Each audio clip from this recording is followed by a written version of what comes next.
From Since We Knew Him, Leon S. Kennedy evolved from a naive rookie police officer in 1998's Raccoon City outbreak into a highly skilled, cynical U.S. government special agent. Known for surviving harrowing bioterror attacks, he specializes in protecting targets like Ashley Graham and combating umbrella-related threats while grappling with traumatic past events.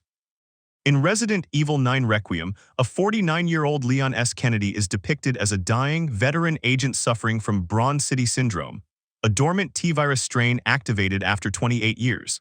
As a playable character alongside Grace Ashcroft, Leon struggles with the physical toll of his past. Let's see if the model reflects the character. Leon's model comes equipped with a jacket, tactical pants, tactical boots, and combat gear. The gear includes a tactical belt that comes equipped with a gun and magazine holster, a satchel bag, and what appears to be a grenade. The chest piece comes equipped with a bigger holster for his Requiem and 5 bullets. Right off the bat, we have a very standard model. Like the Grace model, Leon's body is limited to what we can see during gameplay, that is, the head for the jacket outfit and additional arms for the no-jacket outfit. The poly count for the head alone is 22,836. The model is of course triangulated. We covered why this is the case in the Grace video. Untriangulated, it has 12,110 polygons. The hair has more than double the polygons of the head. The total poly count for the entire model is 492,653, which is a lot. It's a testament to how much modern gaming consoles can handle. An interesting thing to note is that even untriangulated, the topology has a mix of tris and quads, which goes to show you topology doesn't need to be all quads, or mirrored for that matter.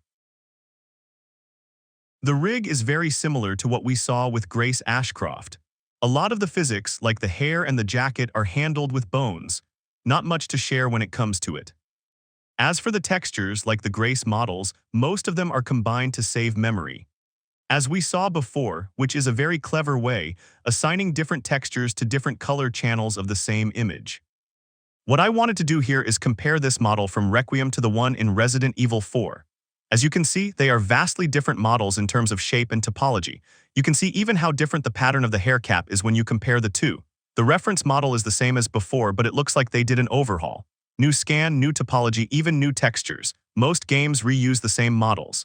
Doesn't look like that's the case here. Comparing the Leon head model to the Grace head model, as you can see, the topology is different for each, meaning these are very separate models. In some games, you notice even different characters have the same topology.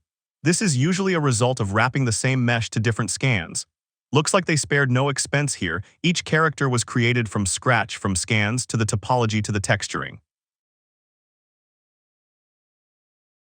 Subscribe and leave a like as it really helps the channel, and I'll see you in the next one.